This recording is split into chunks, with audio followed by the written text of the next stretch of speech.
Okay, welcome into the D Gress Podcast, episode 11, Edgar Martinez edition. Figure that's fitting today because today we're going to be breaking down the MLB strike, and to help me break this down and kind of simplify it to layman's terms, I bring on someone who I got to meet personally. He is the former voice of the South Valley Sabre Dogs, soon to be voice of the Born Braves of the Cape Cod Leagues. He's a two-time broadcaster of the year in the Expedition League, and he's probably the biggest Mariners fan you're ever going to meet. So, welcome on to the D Gress Podcast, Max Tanzer. Yeah, thank you for having me. Love the Edgar Martinez reference. Always has a special place in my heart. Never got to see him play, though, unfortunately. Yeah, I was actually trying to figure out, I tried to do a number for a name player for every episode, and I was like, I had to Google number 11 baseball players, and it worked out Edgar Martinez. I was like, well, I got to go with that one then. So, first question is I like to start off with a little bit of icebreaker, is which team is better? Is it Washington or Washington State? Are you Interesting question. I like that. So what's funny is I have a lot of high school baseball teammates who are both teams. I have 3 on Washington State, and I have 1 at UW, 2 from last year who graduated. Oh, man. I know we got to get that Apple Cup matchup coming. I'm going to go with Washington State this year. Okay. I think that they actually had one of the top recruiting classes coming into a couple years ago. They picked up a lot of guys as well. So they're on the rise. Jack Smith is a high school teammate of mine who is their starting third baseman. He actually got drafted by the Mariners when we were in high school together back in 2017, or 2018 if I remember correctly. And he's been really good, and he gets an extra year of eligibility due to COVID. And then Jack Donato and Duke Brotherton, also a freshman and sophomore, both arms.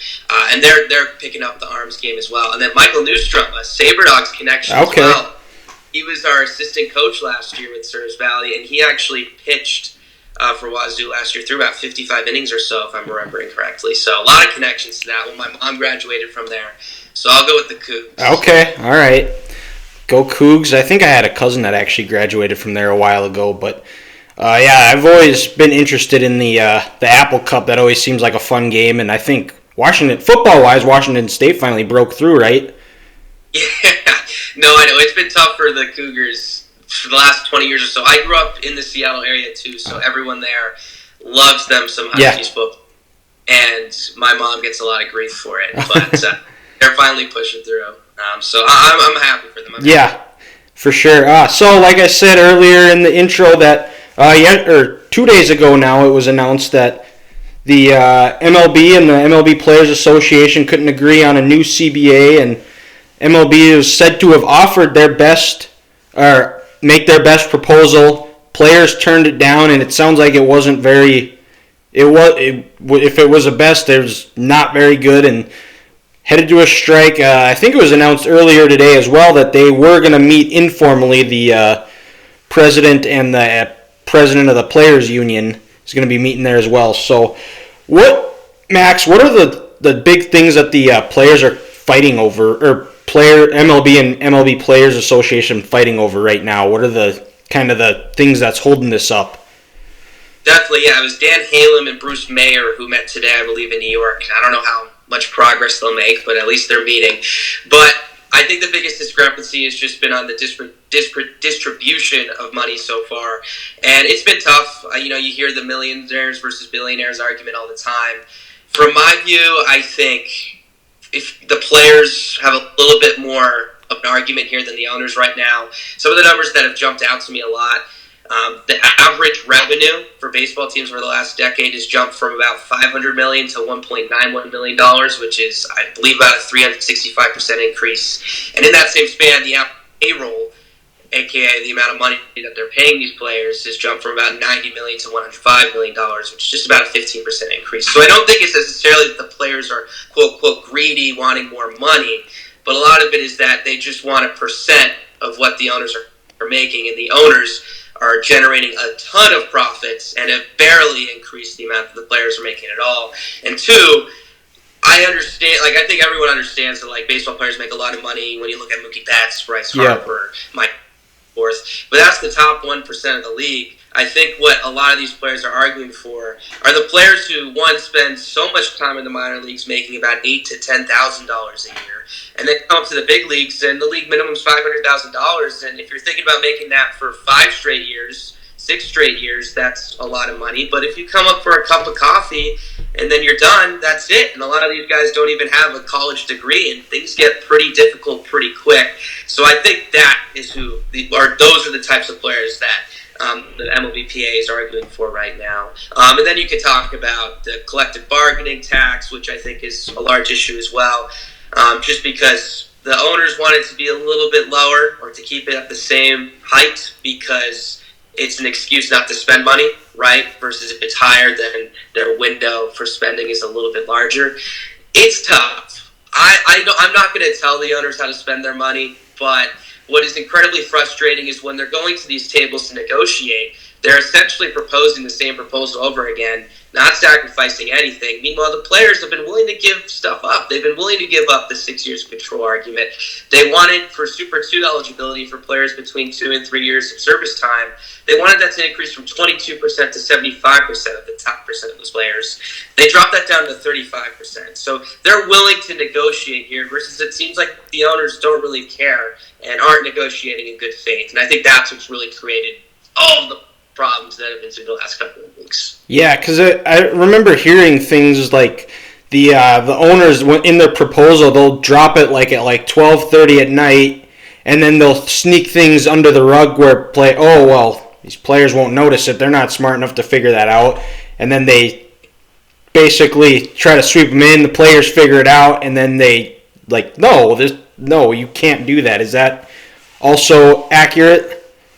Yeah, I think, for a lack of a better term, it's a little shady in a way.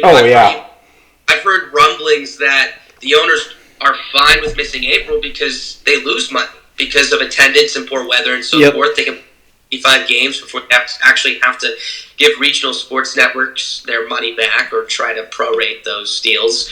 And again, that's what's so frustrating is you have Rob Manfred coming out here and saying it would be disastrous to miss games when in reality, based on his actions and the owner's actions and their intentions, they don't really care about missing games because they're going to save money.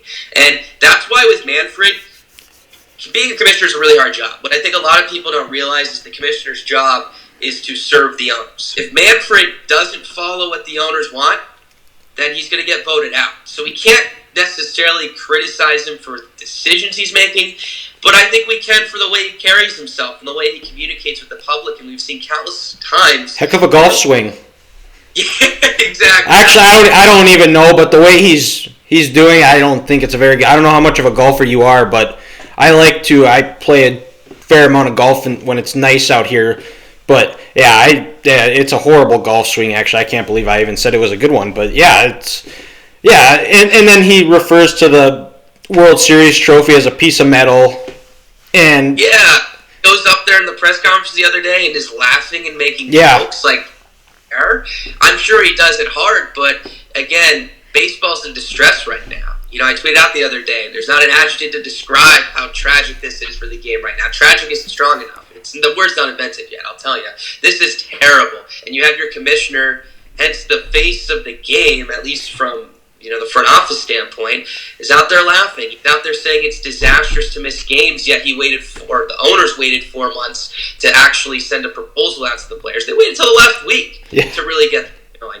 Can we really believe that Manfred and the owners think it would be disastrous to miss games if they waited this long? No. This started on December 2nd, and they didn't have their first actual discussion with the players until what seemed like the second week of January. Sure, take a week off for the holidays. I'm okay with that. But you still have 4 or 5 in between that where you could have figured something out, and they did it. And so that's why I can't cut them any slack at all.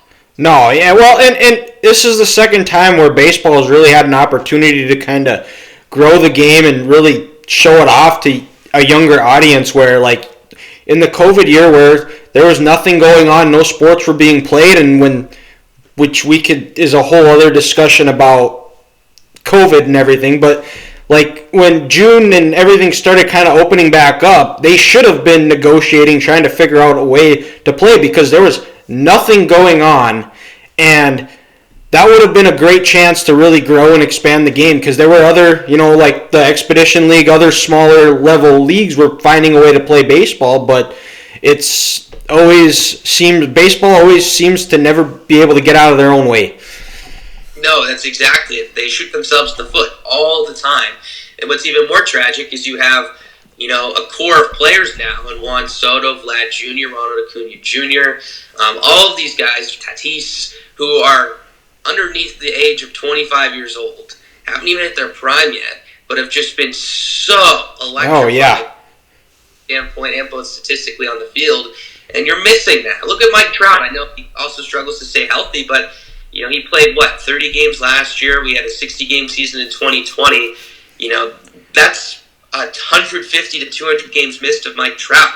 And we're probably gonna miss more now. Yeah. And devastating. It's devastating for the sport. And I love looking at the stats and everything too. It makes me wonder how many of these guys are gonna be 20 homers short of 500, 600 or something. Yeah, because of those missed times and exactly. Because I also saw too that they're struggling with deciding do they want to add more playoff teams or do they want to get rid of the 14-team playoff? Yeah, so that's a very financial issue as well. And maybe it doesn't seem like it on the surface, but Major League Baseball makes a ton of money from their postseason TV deals. In fact, way more than the regional sports. Billions of dollars from Fox, TBS, ESPN. So with more playoff games, they make more money. For MLB, the owners, that is heaven right there. For the players, though, it takes away a lack of competitiveness. It's going to be easier to make the playoffs, and therefore the owners will spend less money.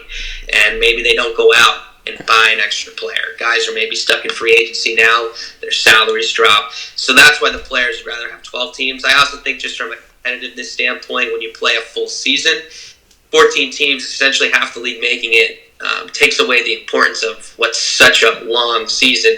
Now, those games in May are already tough for, I think, a standard average baseball fan to watch. Yeah. They're at that point, I'd say. I watch them every night. I'm sure you watch them every night. I'm not as faithful. If there's nothing on, I'll kind of watch the Twins. It's kind of... I've gotten more into it at calling games for the Big Sticks last year and try to follow it more, but it's hard when you're the Twins, that's my team, they haven't been good, and half the time their best players are always hurt, like a Buxton, and just... Yeah. And the ownership isn't, they're always kind of never want to spend money and go out, and it seems like when they do, get caught in a catch-22 where it's like they go and spend money and then the guy gets hurt or it just doesn't produce. You look at Donaldson, who hasn't been great, or who was it a few years ago? Santana started it off where he got a 80-game suspension for PEDs, and it's hard. And I've been told for the last 15 years the Twins have the best farm system in the majors. Yet, well, why don't we ever see them? You look at a guy like Aaron Hicks, who was a strikeout machine in Minnesota, goes to New York and is their everyday center fielder. And I think part of it is they clearly don't develop as well, or they keep them in too long. And at some point, you just got to throw them up there and see how they do. And if they're able to adjust, they adjust. And similar to I said with Hicks, where felt like they almost gave up on him too early. No, I know what you mean. And Hicks has had his fair share of injury problems too. And you got to hope Royce Lewis can come up and be the player they've expected. Another example, I feel like, is Nick Gordon. Yep, I was just going to say him. 14, I think it was, and he's really struggled in taking a step back too. And that's such a key part of baseball now. In fact, I think if you look at every team that's made a push for World Series over the last couple of years, over the last 10 years, their player development is elite. People say the Dodgers spend money to win, 100 year. The Dodgers are also one of the smartest teams out there in terms of data science and technology and being able to enhance the development of players. They take guys like Chris Taylor and Max Muncy, who are passed on by other teams, and turn them into all-stars. And that's just a handful of the guys that they've worked with. And it's really a new revolution. It's why the Rays have been so dominant the last couple of years. They can develop these players and find ways to maximize their potential at such a young age. Like, if you go back to, like, even, like, the early 2000s and before that to the 90s, 80s, and 70s, there were tons of players who would find that epiphany for that little adjustment at the age of 32, 33, would have good 4 or 5 year major league careers, but they didn't have the technology back then. So it was really just like guessing and checking almost. What can I do? I'm trying to figure this out. They'd find the adjustment, and then they turn into the big leaguer that they always dreamed of being. Now, at the age of 18, 19, 20 in high school and college, you can use Rapsodo, TrackMan, and so forth to measure the spin axis, spin rate, design pitches, work with your launch angles, trying to make that ideal, and so forth, work with your approach, quantify discipline, which did not seem possible even 5 years ago. And now, you can speed up the development of these players, and the Dodgers are so good at it. The Rays are so good at it. The Athletics are good at it. The Mariners are working on it too. And that's what separates teams. Because even though the Dodgers have money, I always say they're the Rays with money. Because Andrew Friedman's their president now. Yep. He used to be the Rays GM. Yep. So he knows what it's like to manage a small market team, but now he's doing that with a ton of money. Chaim Bloom with the Red Sox now, same story. So yes, they spend money, but they also are the best at developing these players, which allows them to spend money in the right places. Yeah, well, and the other part of it, too, that I don't think gets discussed enough is the Dodgers have established guys that came up through the farm system, whether it be Kershaw, Bellinger, Will Smith, I think was a group. Roy Seager. Yep, Seager, who's with the Rangers now, but Kershaw, but Kenley Jansen, he played on a few teams before, but he's been there forever. They have those guys that have a good culture and have developed that, and they understand, and they are really strong leaders. And when guys come in, they understand what playing for the Dodgers is all about. And you could say the same thing about like the Yankees in the late 90s, early 2000s. Did they go out and spend a lot of money? Yeah. They did. Did they win some? They won a good amount. They won, 4 at the end of the 90s? And then they won 1 in 10. But throughout that streak they had 3 guys that were consistently there with Jeter, Posada, and Rivera. I mean, those are 3 strong leaders that you have in the clubhouse, and you need that for sure. No doubt. And that's why it takes more than just spending money. I mean, there's been a countless amount of teams who look at the Padres. Yeah. The Padres, if you go back to 2015, they went out and got Matt Kemp, Justin Upton, BJ Upton, Craig Kimbrell. AJ Preller's thinking, finally we have a chance to beat the Dodgers and the Giants. And it just flopped. You go back to last year, I think the Padres are a much better team now than they were back in 2015. But again, they want to get Snell and Darvish and so forth, but it still didn't work out. You have to be able to... there's so many more variables, yep. I'd say. They had some injury issues too, and they just and I think the Padres will be fine. Don't get me wrong. Yeah. There's a lot more than just creating your dream fantasy baseball team on paper, and that's why I give the Dodgers a lot of credit because the reason they got Betts was because they could afford to take that contract and then. But at the end of the day, you take the $200+ million guys off that roster, and they're still a very good team, and they're still competing every year. And I think that's what people kind of forget. Oh yeah, it's that, and that's I think part of the Twins' issue is that when they go out and spend money, they don't spend it on the right players. I think they just look at a big name and sign him, and I mean, or you could even look at the Angels too for how much talent they've had throughout the years, and haven't won a World Series since 2003, and barely. Does Mike Trout even have a playoff win? He played 3 playoff games in 2014, but they got swept by the wild card Royals, so no wins. He's like 1 for 12, and it was a homer in Game 3. But no one remembers that. No one does, because they were the best team in the AL that year too, which is just devastating. And look at the guys they have: Ohtani, Trout, Rendon. Yeah, well, you could argue that they've got the 2 faces of baseball in Trout and Ohtani, and you hardly hear about them. Well, and part of it is if they were the only team in LA, which they're not. If they played for the Dodgers, they would by far be the biggest face, but they're kind of in the armpit of Southern California where they don't get the exposure, and the other part is they're always hurt. Yep, and baseball is obviously not a sport where two players can carry it. They need pitching, and they haven't had pitching at all. And I think the acquisition of Syndergaard will help if he's healthy. Yep. But they have some steps to make, and Perry Manassian, I think, will be a better fit for them in the GM spot. And I guess a Mariners fan, I hate to say it, but I want the Angels to do well. As a baseball fan, I want to see Mike Trout in the postseason. That is good for the game. They need to get them there.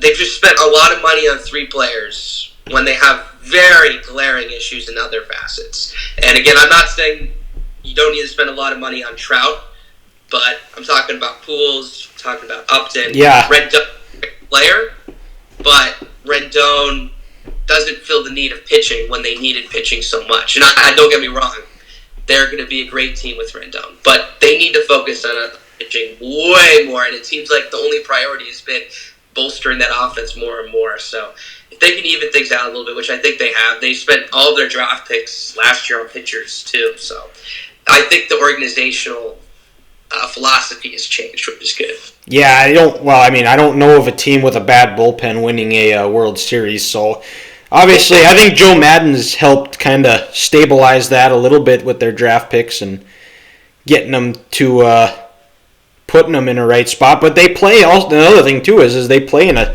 very tough division with the Astros. The Mariners were a game away from playing. I don't have to tell you, but they were a game away from making it to the playoffs. I'm trying to think now. Who else is in their division? Mariners. Oh, the A's. Yep, they're always competitive. Yep, and then the Rangers are taking steps forward, going out and getting Simeon, Gray, and Seager too. Yeah. They might go get Kershaw, the hometown kid. So. Yeah, well, free agent's going to be wild. I'm curious to see what happens. That is going to be amazing. If you want to talk about with how detrimental the last 2 months plus have been for baseball, I don't want to say free agency right after that will save it, but it'll help it a lot. Oh, yeah. I mean, look at what happened the week before the lockout with Scherzer signing and so forth. Yep. That was mania. And baseball doesn't usually see that. Usually the offseason is so stretched out. Players take forever to sign. But now we've broken it up into 2-week stretches, it appears. And I think it's going to speed up. And I think people are just so desperate for positive baseball content that once you see Freeman, Story, Correa, Bryant, and everyone else sign, it'll be euphoria, honestly. I think it's going to... It'll be similar to...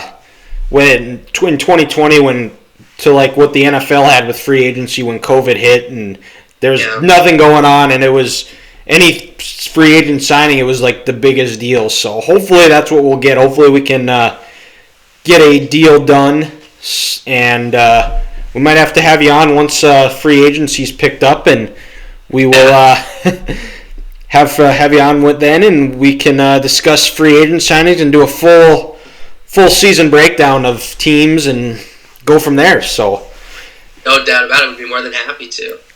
Perfect. So I'll let you plug your socials. Let us know, or let people know where they can find you. Yep. You can follow me on Twitter at Max_Tanzer, Instagram at Max Tanzer. Always happy to talk baseball. Always looking for more baseball content. Life revolves around it. Yeah. So. You also have another Instagram page that you run, I saw. True. Yes, so we have not been active on it, but it's baseball.plays_, and I love making baseball videos. And I make a lot of longer versions of them on YouTube too.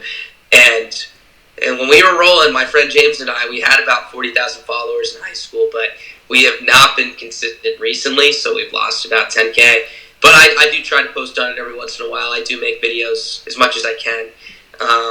Made a Jared Kelnick one recently. But yeah, no, you can give that one a follow too. We got a lot of videos on there just showing our love for baseball. All right, well, thank you again, Max, and we will, hopefully next time we talk, it'll be discussing the new terms of the CBA and some team breakdowns. No doubt about that. Thank you for having me. Yeah.